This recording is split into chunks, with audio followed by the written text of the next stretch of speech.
অপ্ৰিয় হ'লেও সত্য কথা এটা কওঁ, আজিকালি সমাজ ব্যৱস্থাবিলাকত ভকতৰ সম্প্ৰদায় ওলাল। বোলে শৰাই কোনে সাজিছে বা বোলে মনে মনে থাকক দেই, আমাৰ ফালৰ ভকতে কৰা নাই, শুনক আৰু বলক ইয়াৰ পৰা, প্ৰসাদ নিবিলাওঁতে যাব লাগিব ইয়াৰ পৰা। আৰে হামু বিনে গোপী, আৰে হামু বিনে গোপী, আৰে হামু বিনে গোপী ৰতি লেক যুগ যায়। হে উদ্ধৱ, তুমি মোৰ প্ৰাণ সম গোপীসকলৰ খবৰ এটা লৈ আহাগে, কাৰণ তেওঁলোকৰ কাৰণে এটা তিল সমান সময় এতিয়া এটা যুগ সমান হৈছে মোৰ অবিহনে। ধৰল বিয়োগে গোপী কথমপি প্ৰাণা, তেওঁলোক মৰিবই ওলাইছে, কোনোমতে জীয়াই আছে এটা ক্ষীণ আশাৰে মই আকৌ উভতি যাম তেওঁলোকৰ কাষলে। এই ক্ষীণ আশাটোৰে তেওঁলোক মাত্ৰ ধৰল বিয়োগে গোপী কথমপি প্ৰাণা।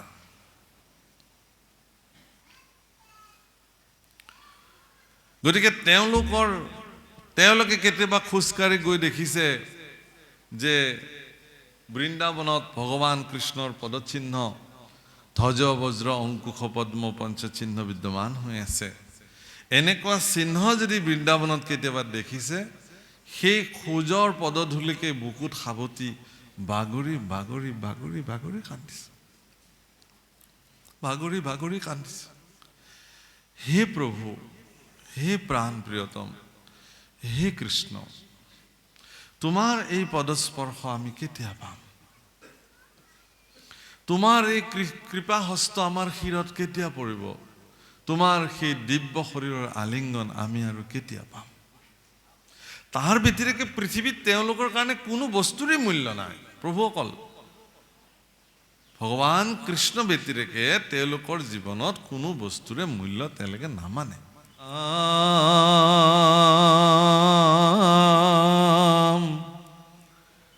আনিবাক যাই জল যতে কগুৱালি,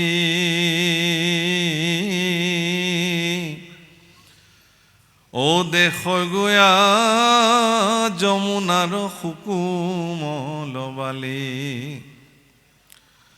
হে ৰাম প্ৰাণনাথেৰ ঐতে খেলাইলো সুখেৰি,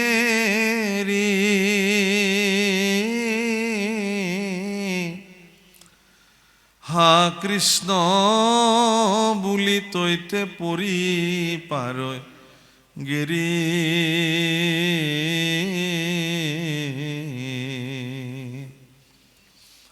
ৰাম দিনগুত যায় যুগ সহস্ৰ সমান, সৰ্বদায়ে গোবিন্দ তয় অৰ্পিলে কপ্ৰাণ।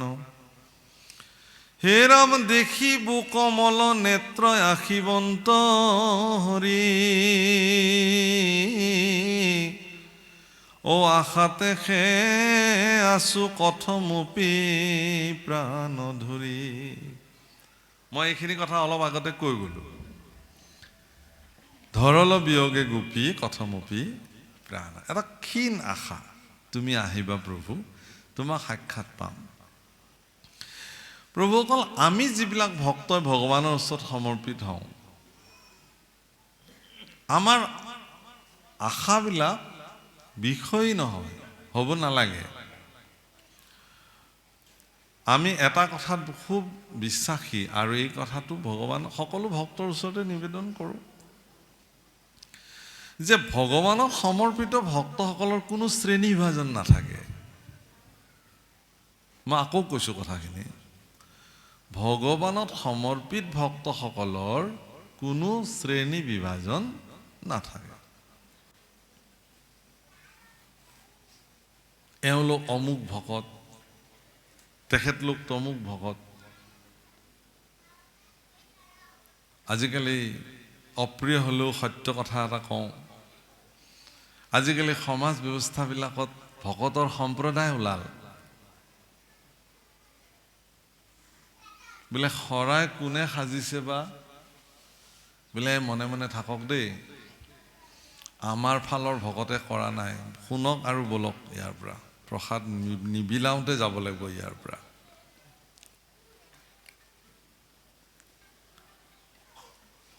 দৰাচলতে আমিতো শৰাই ভগৱানক দিব পৰা যোগ্যতাই আমাৰ নাই, আছে জানো? শৰাই কেতিয়া? শৰাইটো আপুনি সফুৰা কি? ভোগ। আচলতে ভগৱানটো ভোগৰ একমাত্ৰ গৰাকী। মই নিজেও ভগৱানৰ কাৰণে এটা ভোগ হয়, মোকো তেওঁ গ্ৰহণ কৰক ভাৰ্যা হিচাপে, ভক্ত হিচাপে। ভগৱানক আমি ভোগ নিবেদন কৰোঁ। দৰাচলতে ভগৱানক আমি ভোগ দিওঁ, ভগৱানৰ কৃপা দৃষ্টি হ'লে সেয়া প্ৰসাদ হয়। নাপায়, নাযাবি, নুচুবি, নকৰিবি, আমুক বেয়া তামুক বেয়া, এই যিটো ব্যৱস্থা সমাজত প্ৰৱৰ্তিছে আজিৰ তাৰিখত, ই কিন্তু ভাগৱত ধৰ্মৰ বিৰোধিতা আৰম্ভ হৈ গৈছে। পদে পদে কেৱল নিজৰ নিজৰখিনিয়ে যেন শুদ্ধ আৰু সত্য, বাকীসকলে যেন কৰিব পৰা নাই একো অশুদ্ধ, এনে মনোবৃত্তিয়ে দৰাচলতে ভাগৱত ধৰ্মক বিকৃত কৰিছে সমাজত। ভাগৱতৰ ব্যাখ্যাৰ ক্ষেত্ৰতো আমি দেখিবলৈ পাইছোঁ এতিয়া, খুব বিনম্ৰতাৰে মই এই কথা নিবেদন কৰিব খোজোঁ ভাগৱতীসকলক, যে কৃপা কৰি তেখেতলোকে ভাগৱতৰ প্ৰসংগ অনুযায়ী কওক।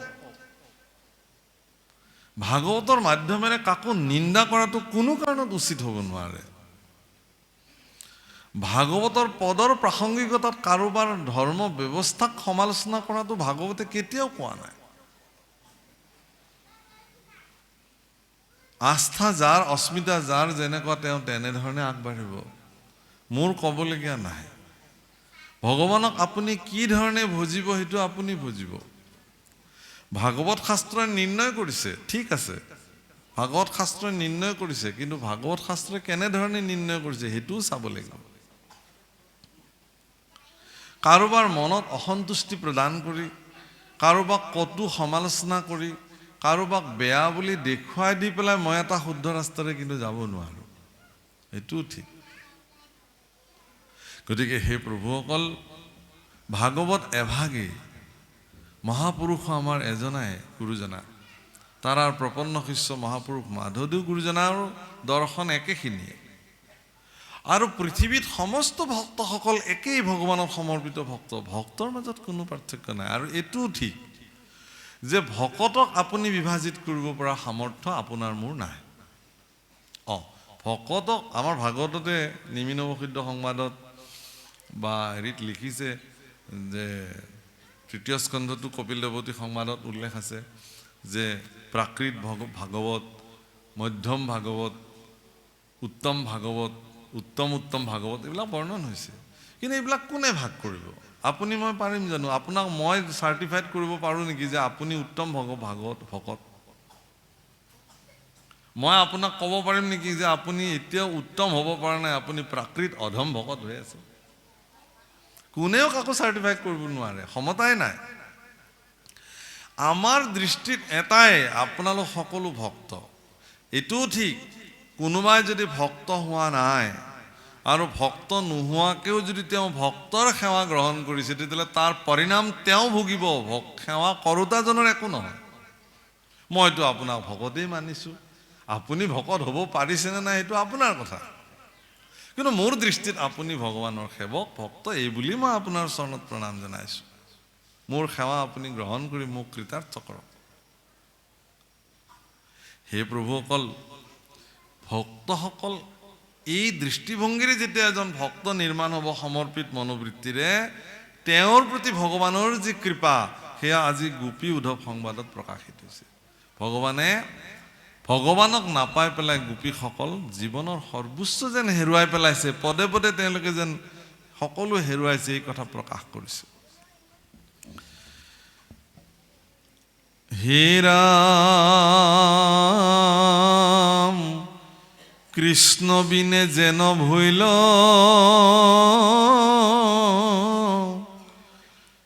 গোপীৰয় অৱস্থা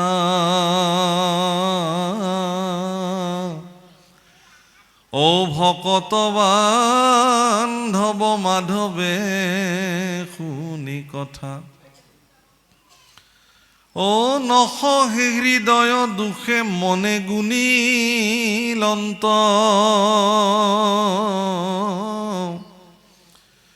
কিমতে কৰাইব আৱে গোপিকা কশান্ত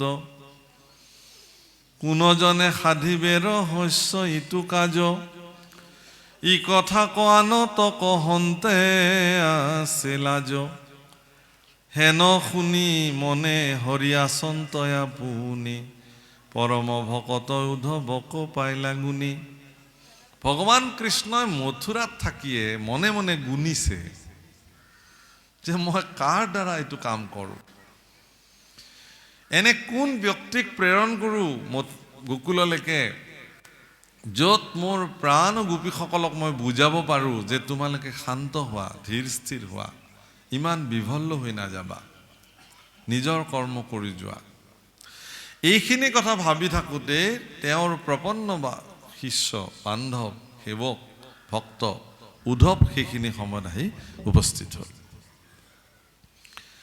হে ৰাম ৰহস্যথানত থাকি তাংক মাতি আনি হাতত ধৰিয়া হাতে বুলিলন্ত বাণী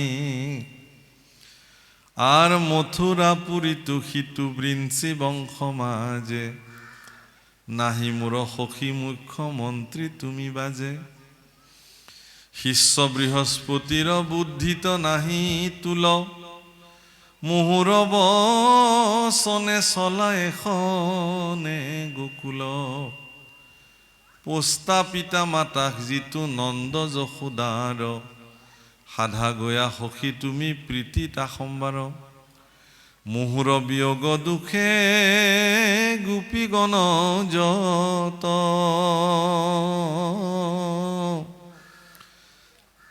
ও সাৰয় প্ৰাণ নাহি কাৰ চেতন গাঁৱত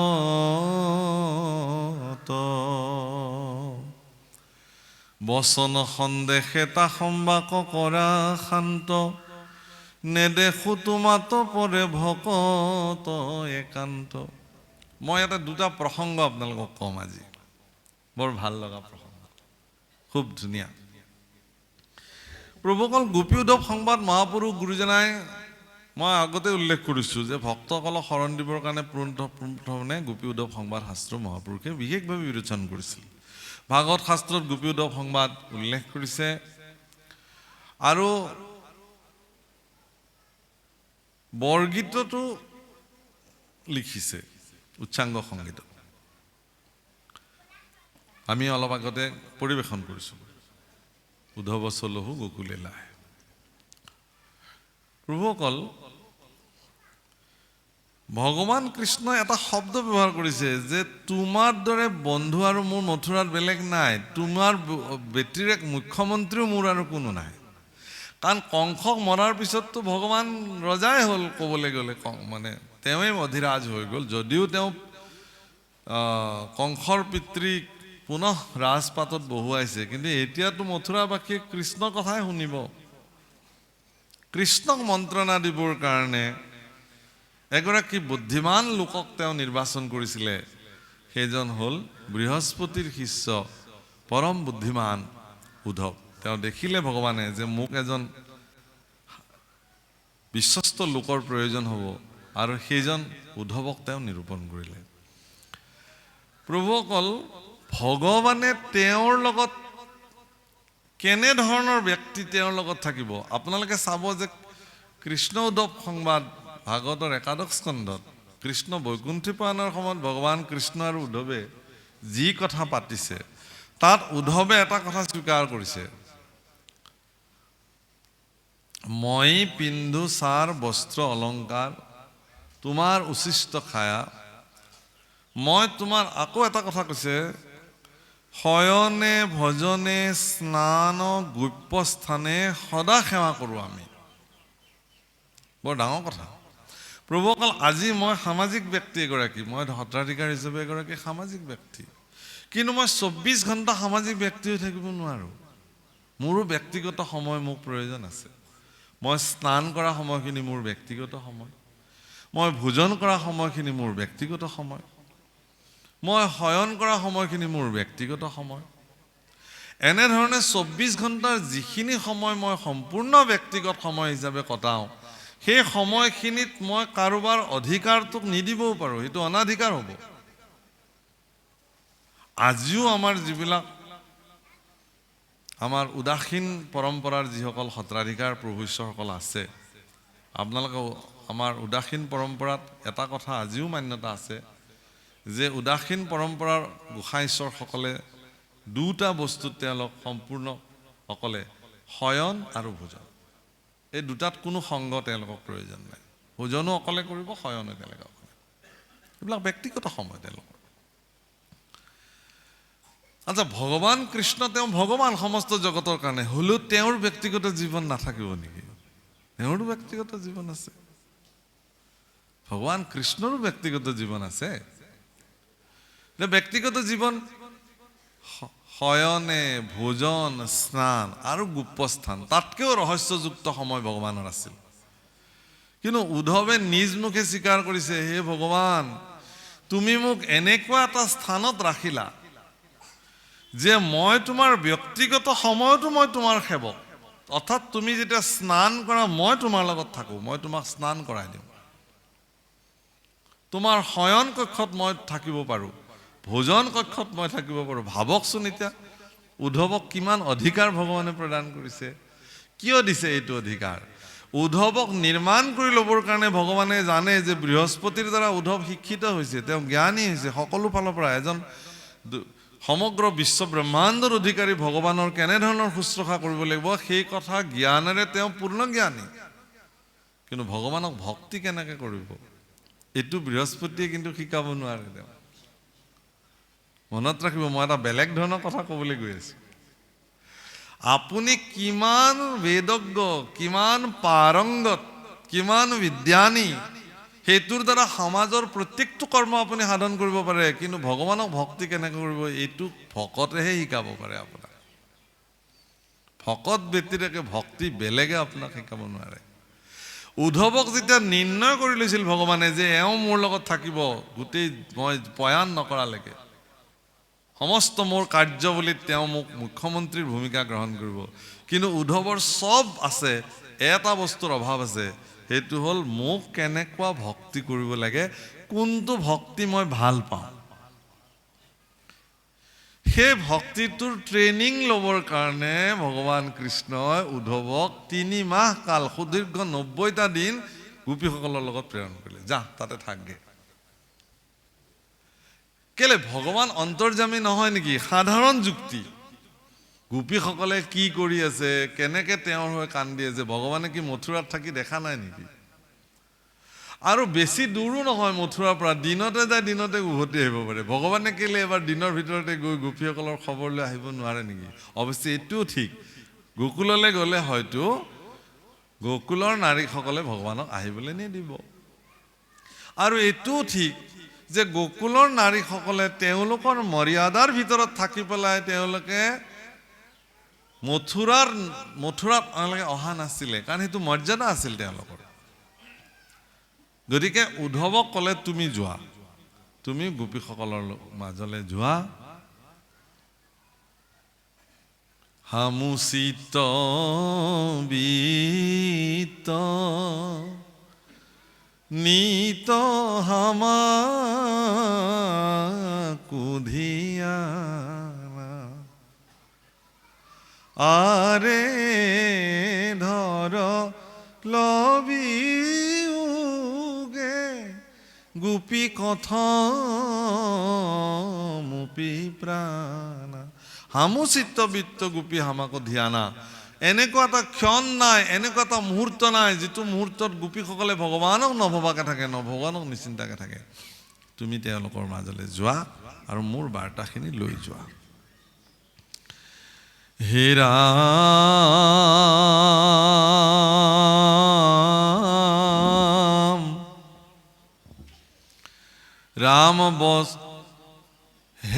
বুলিবা বৰ পৰ গোপিকা সকল তা সম্বাক শান্ত কৰিবাৰ কোন ফল হে ৰাম সিটো গোপী সব মোৰ প্ৰাণতয় অধিক শুনা প্ৰাণ শুনা সখী তা সম্বাৰ প্ৰেম ভকতিক তুমি হয়তো মোক এনেকে সুধিব পাৰা হে উদ্ধৱ যে আনৰ নাৰীসকলক সন্তুষ্টি কৰিব লাগে এইটোনো কি ডাঙৰ কথা কি হ'ব তাৰ পৰা কাৰোবাৰ ঘৈণীয়েকে খোৱা নাই তোমাৰ কি লাভ হ'ব তাতে হে উদ্ধৱ মইনো কি বুলি কওঁ তেওঁলোক মোৰ প্ৰাণত অধিক মোৰ প্ৰাণতকৈও তেওঁলোক অধিক কাৰণ তেওঁলোক মোৰ ভক্তা হয় ভগৱানৰ কাৰণে ভক্তই জগতৰ সৰ্বশ্ৰেষ্ঠ আৰু ভক্তসকলৰ কাৰণে ভগৱানৰ দুখানি অভয়চনে জগতৰ শ্ৰেষ্ঠ বিত্ত গতিকে তুমি যোৱা হে ৰাম মোৰ অৰ্থে এৰিলে গৃহৰ যত সুখ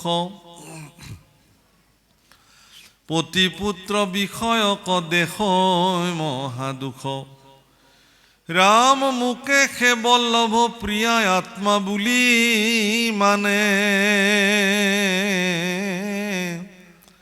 মুকে মাত্ৰ স্মৰে মনে একোৱে নজানে মোৰ অৰ্থে লোক ধৰ্ম চাৰিলা বিষয় সিজনক দেও মোৰ ঐশ্বৰ্য নিশ্চয় মোৰ কাৰণে যিবিলাকে লোক ধৰ্ম পৰম্পৰা সমাজ বংশ কুটুম্ব ধন বৃত্ত পতি পুত্ৰ সকলো পৰিত্যাগ যিজনে কৰিব পাৰিছে মই তেওঁক সব দিব পাৰোঁ মোৰ কাৰণে সকলো তেওঁলোকে যেন দিব পাৰিছে গতিকে তেওঁলোক মোৰ কাৰণে প্ৰাণ সম গতিকে হে উদ্ধৱ তুমি তেওঁৰ খবৰ লোৱাগে হে ৰাম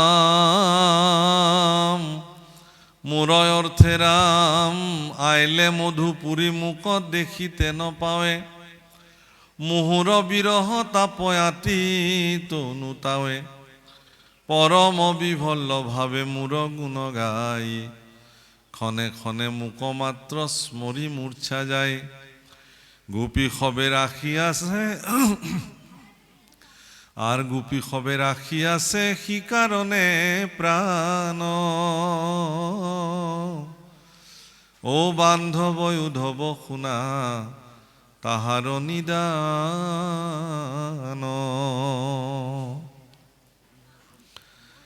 আর জিকালত আইলু মই মথুরা পুরিক মাতিয়া প্রবুধ দিলু সমস্তে প্রাণিক মূৰ পদে সখী হব নুহিকা আকুল পৰিৱৰ্তী অল্পকালে আখিব কুকুল তুমি মাত্ৰ এই কথাখিনি ক'ব লাগে গৈ যে কৃষ্ণৰ কাৰণে তোমালোক ইমান ব্যাকুল হৈ থাকিব নালাগে হে গোপীসকল খুব কম দিনৰ ভিতৰতে ভগৱান কৃষ্ণ তোমালোকৰ ওচৰলৈকে আহিব বাছ এই আশ্বাস বাণীটো তুমি দি গোপীসকলক শান্ত কৰাব লাগে